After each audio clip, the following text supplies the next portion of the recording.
Hi guys, today I will demonstrate what I do when I have a little bit of time before concert in terms of understanding the piano and adapting to the piano and understanding the acoustics of the whole. First, I have to understand in what type of hall do I perform. Is this a dead room or live room? Is this dry or very echoish? In here, the sound needs time to die. Therefore, it will right away affect my interpretation. So in some passages I'm not going to necessarily play them up to the speed that I even practice them, in order for the listeners in the back to understand every note. The articulation is important, obviously, as well as figure out how much pedal do I need to use when I perform. In this particular hall, it will be probably half pedal at least, and in some passages no pedal whatsoever. Another good idea in terms of understanding how you sound in the unknown venue is to get a recording device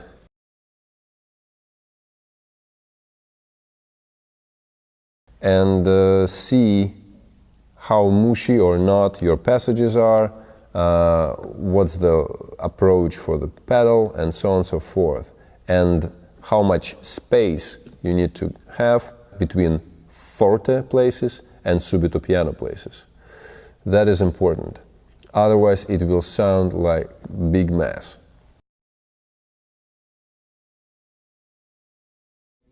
Things what I test the instrument is how tight or light it is.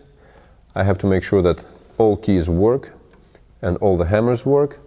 I test out the forte and piano, also connecting it right away to my understanding of certain acoustics of this particular hall. Then I have to make sure that the piano is even, so I play chromatic scale or some scale all the way through and find out whether it is all even in terms of voicing, or there are some places, some registers that are more dull or more bright. So I need to know and then construct my approach when I perform. I strike big forte chords in different registers, as well as soft chords, making sure that everything responses.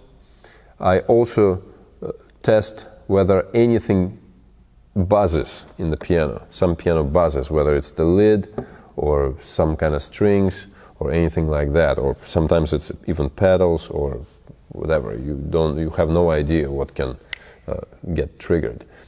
For only one reason: I don't like or I don't want to be surprised during my performance.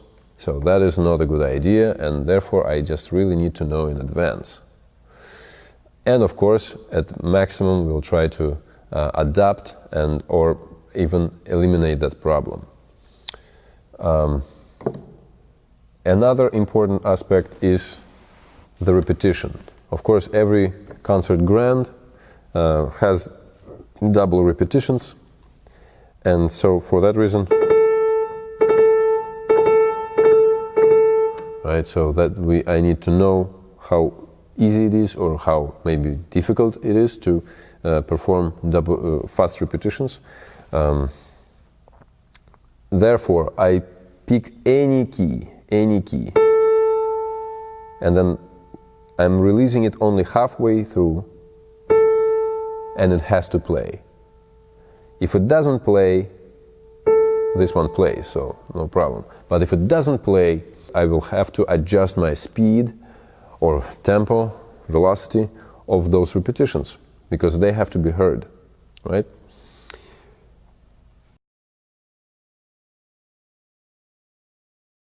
very critical is to find out what your piano can do in terms of pedaling.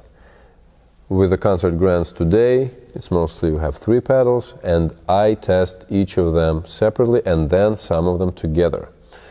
The right pedal, the sustain pedal, it's important to find out where exactly does the damper take off the string, or where it comes back to the string, kind of engages with the string.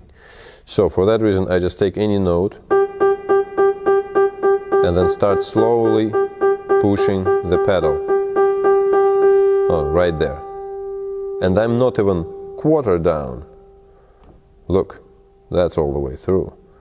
Now where I was is like here. Yeah, just very slightly. Now why do I need to know it? Because it gives me more possibilities to control what I play in terms of pedaling. Because I can have this kind of passage.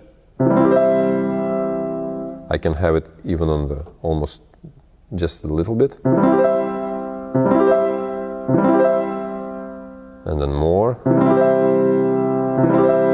And then all the way in.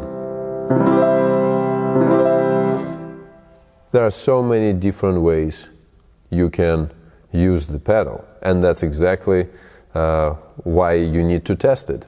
Again, I need to know how lively is this instrument together with acoustics, so therefore I will be considering how much pedal I need to be using, or not using it at all in some places.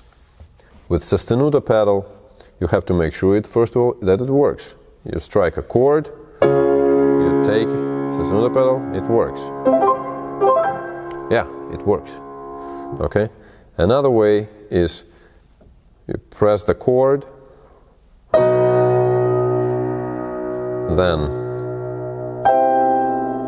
press the sustain pedal, and take off the sostenuto pedal, and it doesn't have any of this kick.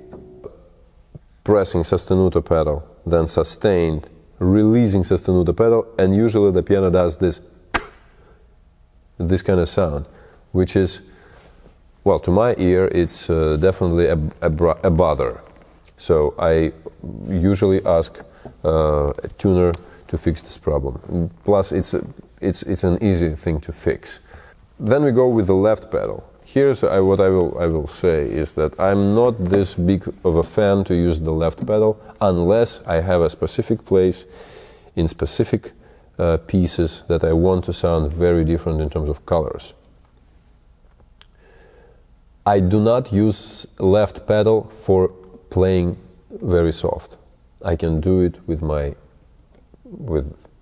just fingers.